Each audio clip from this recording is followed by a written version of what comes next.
मी निलेश रमेश भिसे, इतिहासाचा अभ्यासक आहे आणि आज जी पत्रकार परिषद घेतली त्याच्या पाठीमागं आमचं जे म्हणणं आहे ते मांडण्यासाठी खालिद का शिवाजी हा जो चित्रपट प्रदर्शित होतोय त्या चित्रपटामध्ये छत्रपती शिवाजी महाराजांच्या जे नाव घेतलंय ते एकेरी घेतलेलं आहे।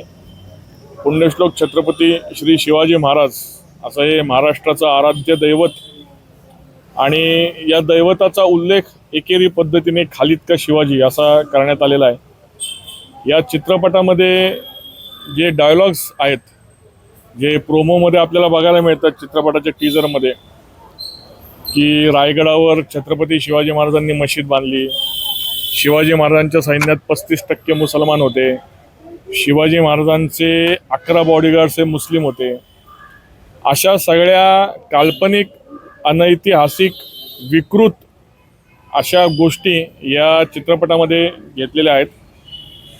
हा चित्रपट प्रदर्शित होण्याच्या पूर्वी हे डायलॉग त्याच्यातून वगळावेत, त्याचप्रमाणे त्याचं शीर्षक जे आहे त्याच्यात एकेरी उल्लेख महाराजांचा आहे ते शीर्षकही बदलावं अशी आमची प्रमुख मागणी आहे। कारण की त्या संवादांना कुठेही ऐतिहासिक आधार नाही आहे। सिनेमॅटिक लिबर्टीच्या नावाखाली इतिहासाचं विकृतीकरण, इतिहासाचं इस्लामीकरण आम्ही कदापि खपवून घेणार नाही अशी आमची भूमिका आहे। नाही, प्रोड्युसर आणि डायरेक्टरला भेटण्याचा आमचा काय संबंध? आम्ही सरकारकडे जातोय, आम्ही शासनाकडे जातोय, शासन दरबारी आम्ही आमचं गारण मागतोय, आम्ही जनतेकडे जातोय।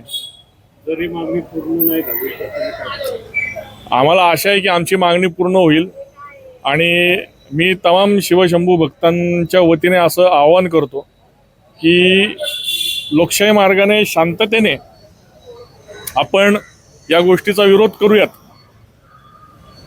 पण शिवशंभू भक्तांच्या भावना खूप तीव्र आहेत आणि जर का हा भावनेचा उद्रेक झाला आणि जर का एखाद्या चित्रपटगृहाचा पडदा फाटला किंवा दगडफेक झाली तर त्याची जबाबदारी ही सर्वस्वी शासनाची आणि प्रशासनाची असेल।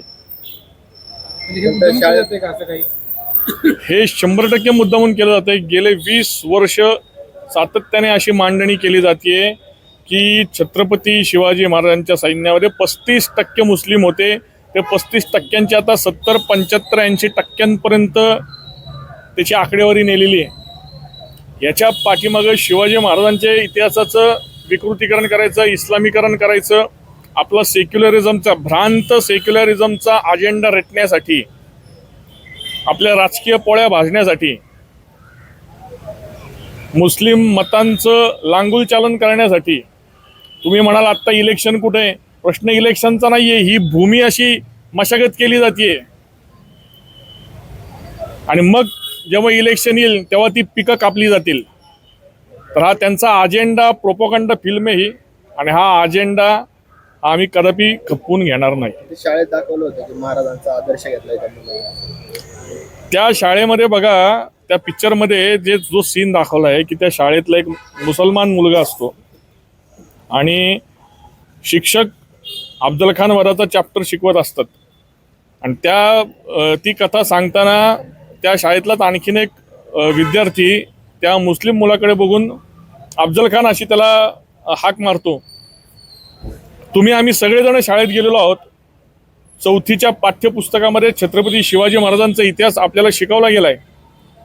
आपण स्वभावावरून हे म्हणू शकतो का की असं कधी झालं असेल म्हणून? आपल्या शाळेत आपल्या वर्गामध्ये विद्यार्थी, मुस्लिम विद्यार्थी शिकत होते ना, पण अफजल खान वधाचा जेव्हा प्रकरण शिकवलं जायचं, जेव्हा गोष्ट सांगितली जायची, जेव्हा ते चॅप्टर आपल्याला आपले गुरुजन शिक्षक शिकवायचे, तेव्हा असं कधी आपण विद्यार्थ्यांकडे बघून अशी हाक मारली आहे का की तू अफजल खान आहे, तू शाहिस्ता खान आहे?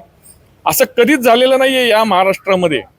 पण मुद्दामून असे सीन घुसडून विक्टिम कार्ड खेळणं, सिंपती मिळवणं आणि समाजातली शांतता भंग करणं, दोन समाजामध्ये तेढ उत्पन्न करणं, हे या सगळ्या गोष्टी अशा कलाकृतींच्या प्रदर्शनानंतर होऊ शकतात।